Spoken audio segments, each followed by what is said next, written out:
According to a recent Pew Research study, Instagram is the second most popular platform among 13 to 17-year-olds in the US after YouTube. Nearly 72% of US teenagers are on the image-sharing platform. I'm Daniel Dennis Jones, and on this episode of The Platform from the Berkman Klein Center for Internet and Society, our youth and media team looked at how teens are using Instagram to figure out who they are. While seemingly just a photo-sharing platform, users have molded Instagram into a much more complex social media environment, with dynamics and a shared internal language almost as complex as a typical middle or high school. So, those were the only times where I was, taking pictures. Yeah, no, and then on your Finsta or your Sinsta or Pinsta or whatever you're gonna call we'll it. just call them Finstas for now and just for, I guess, for ease and clarity's sake. Finsta is definitely the most generally agreed upon term, yeah. But yeah, on that is where you might be a little more real, where you might actually share, oh my god, I've been in this study space for the past 8 hours. Wait, I don't know. Why do you disagree? I strongly disagree. I think there are different versions of Finstas. Yeah. Oh wow, that's interesting. This is the Youth and Media team at Berkman Klein Center at Harvard. We are an intergenerational team. We all have Instagram accounts, but we all use them in really different ways. For the older people in the team, like myself and a few of us in this room, we want more insight into how the youth of today / our summer interns are using Instagram. So who's in the room? Let's go around. I'm Skylar Salick. I'm 19 years old, and I'm a rising sophomore at Claremont McKenna College in California. And I have my personal Instagram account, a Finsta, and my Dachshund's Instagram account. Hi, I'm Quinn Robinson. I'm 17 years old. I'm a rising senior at Phillips Academy in Andover, Massachusetts. I also have 3 Instagram accounts. I have just a main one that's private but is for a lot of people. I have one that's a journal, and then I have a third one for music that I produce. Hi everyone, my name is Tanvi Kunchanago. I'm 16 and I'm a rising senior at Phillips Academy. I also have 2 Instagrams. One is a Rinsta, as I call it, which is my own Instagram, but it has over 800 followers. I also have a separate Instagram, which is called a Finsta, but it's also a joint Finsta, which I share with someone else. I'm Sonia. I am a research assistant at the Berkman Klein Center. I am 29 years old and I have 1 Instagram account. Yeah. I'm Jessie. I'm also a research assistant and I'm 31 and I also just have 1 Instagram account. Cool, and my name is Andres Lombana. I am a fellow at the Berkman Klein Center and I work with the Youth and Media team. I have 1 Instagram account. You guys talking about Finstas, Rinstas. What are these things?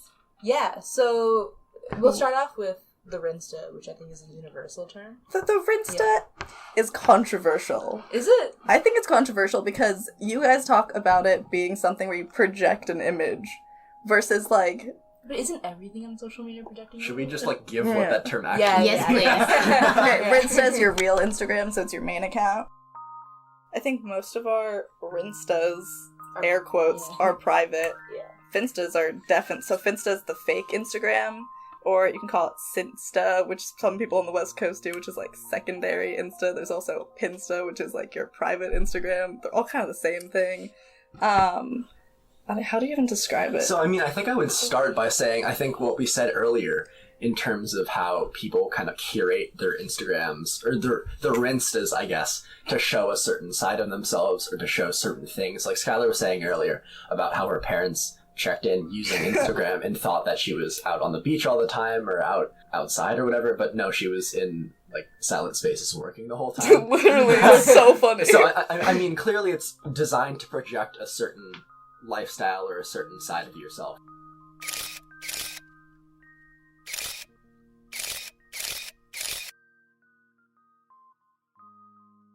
I think a lot of people use a secondary account for a lot of different ways. Mm-hmm. I've seen people who have secondary accounts that have 200 followers, where at a certain point you're essentially just scratching a public account pretty much, or a Rinsta, a secondary Rinsta or whatever.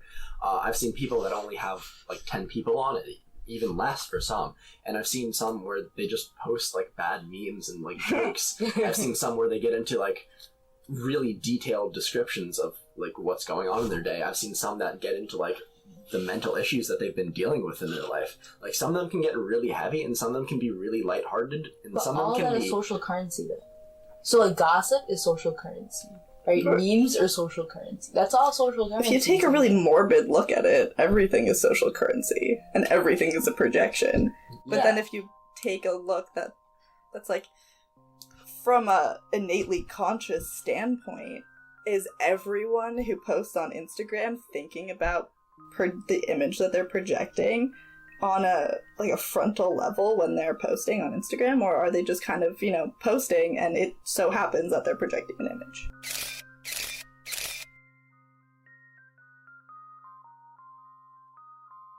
So, like a variety of Instagram rules. Yeah. And so that's like, you need a ratio, you need this, you need that, you post at this time, you only follow back certain people, like that type of thing, like you comment this type of thing on this person's, and if I think of Instagram rules, they're the Instagram rules, like the hard set Instagram rules, and then there's another end of the spectrum that's there are no rules to Instagram. Everyone falls on a different spot on the line between no rules and the rules. I think also as time goes on and as people spend more time on Instagram, they generally shift from the no rule side to the other side. I think just as the other way around happens, I feel like I think it might break down later on. I think that might happen because I remember like when I got Instagram for the first time in like 6th grade or whatever.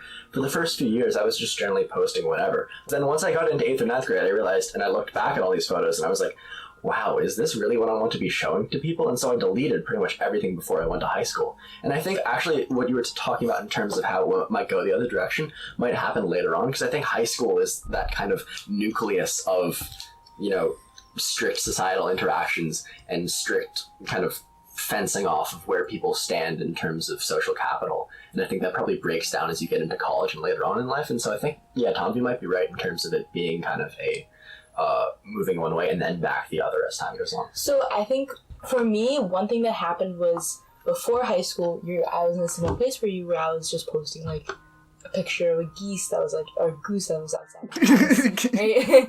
Right? And then that was like random like photos like that. And then I deleted most of them when I got into high school.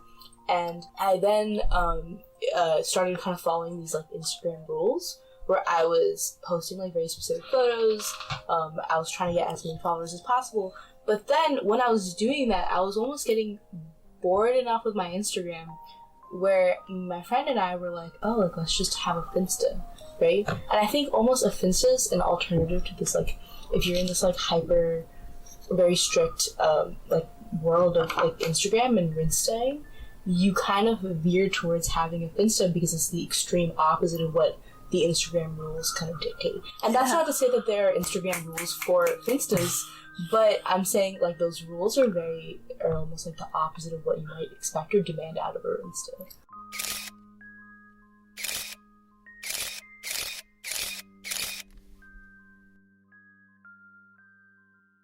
Like, we're the first generation to grow up with the internet as something that was evolving during our lifetime.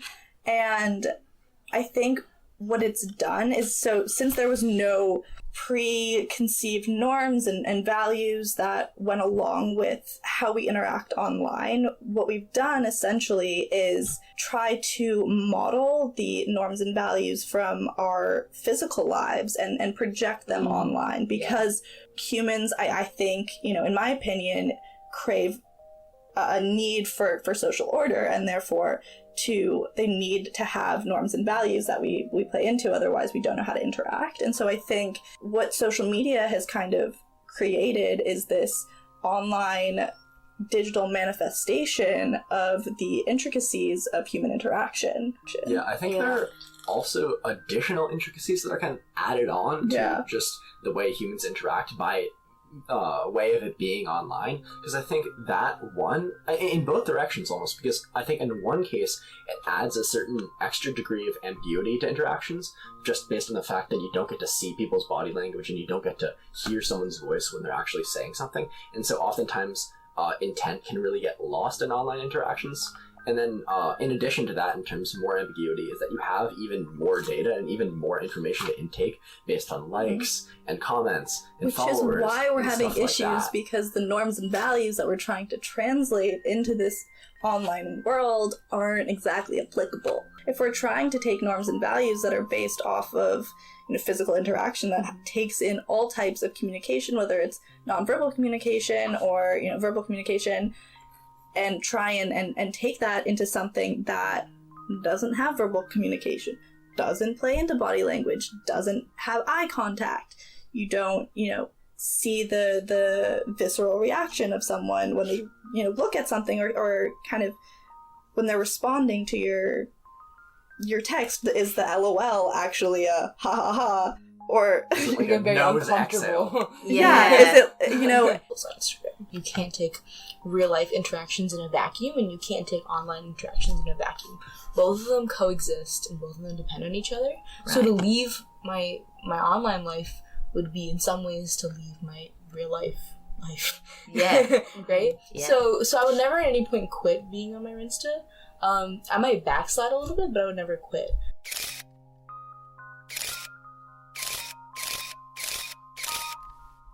One of the things that I noticed about these rules of Instagram is, and that each of you has mentioned, is they change and they depend on. I mean, it's not like there is a rule for all the Finstas. Right. Yeah, It So is. school, whatever school you're in also changes. So for example, when I went to Andover, huge difference, right? People were a lot more professional. Like, the rules always change.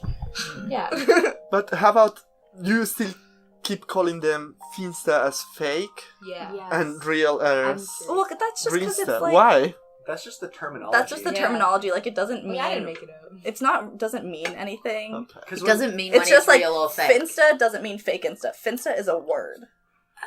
That's a good way to look it, at it it. technically does mean fake Insta, But it's a no, word. Nobody It's- really Finsta is a takes word. it as such. Yeah. Because When someone Finsta says just follow means my like Finsta, your secondary Instagram where you kind of just do whatever you want on it and you follow your closest friends and some meme account.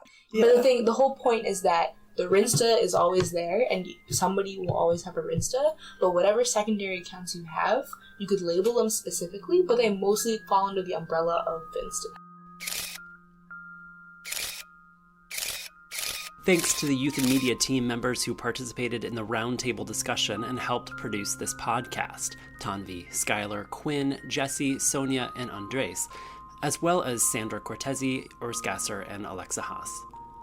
You can find out more about their work at youthandmedia.org, including a whole story about how young people are using Instagram. You can follow all of the Berkman Klein Center's work at cyber.harvard.edu, where you can also subscribe to our newsletter and podcast, or follow us on Twitter at BKC Harvard.